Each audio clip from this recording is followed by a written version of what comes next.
My name is Ayo Akingbade, and this is my exhibition, Show Me the World Mister, at Spike Island in Bristol.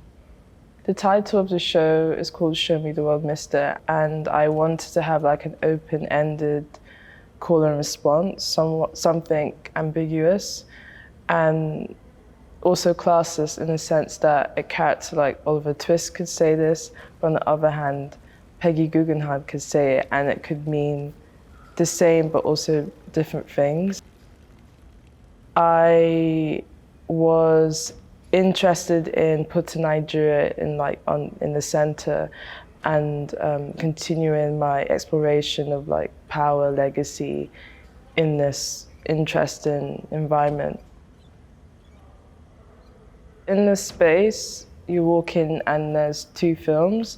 With the Fist, it's set in the Guinness brewery in Ikeja, Lagos, and how I came across the building was by chance. We were driving and I saw the compound. It was like a rusty brown building, gated building, and I saw the Guinness emblem, and it immediately reminded me of like home and England, and I was very kind of fascinated to why this was in Nigeria.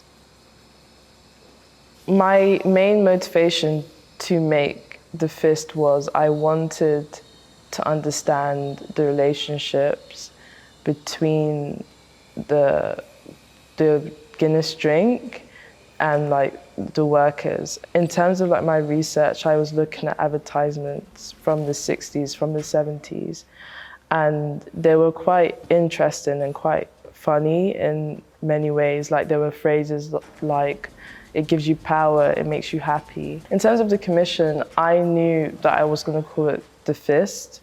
The Fist is basically about hand movements, gestures when you are making the drink and when you're working in this factory. I think I encountered The Fist. It's actually a Derek Walcott poem, which is about love. I don't know, weirdly, I thought in a factory, workers would be like angry, disgruntled, but this was the opposite. They really enjoyed working and they knew the processes. I think they were perhaps happy that song was kind of spotlighting their life, their work. Faluyi is like an old family name.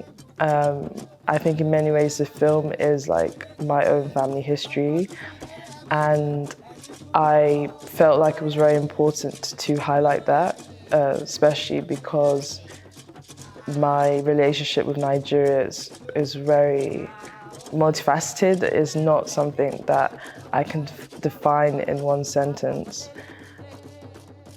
I discovered that my great-granddad was a cocoa farmer, and I also found out about my family name Faluyi, which was changed to my current surname due to Christianity and I guess colonialism in many ways. There's one scene actually where she visits the palm reader, and I actually did experience that. I went to a palm reader in Ndanre, and I did say, "Can you tell me my future?" And again, it was very open-ended, so I felt it was natural for me to include that. When you come into the space, you're pretty aware of the shadows and the light. I wanted the environment to be very open, and my main reference was light. These two films are like an extension of myself, and it's very interesting when people who are not Nigerian, not African, etc., have a certain feeling, or I don't know, there's an emotion, an attachment to the films. It's, I think, a good thing.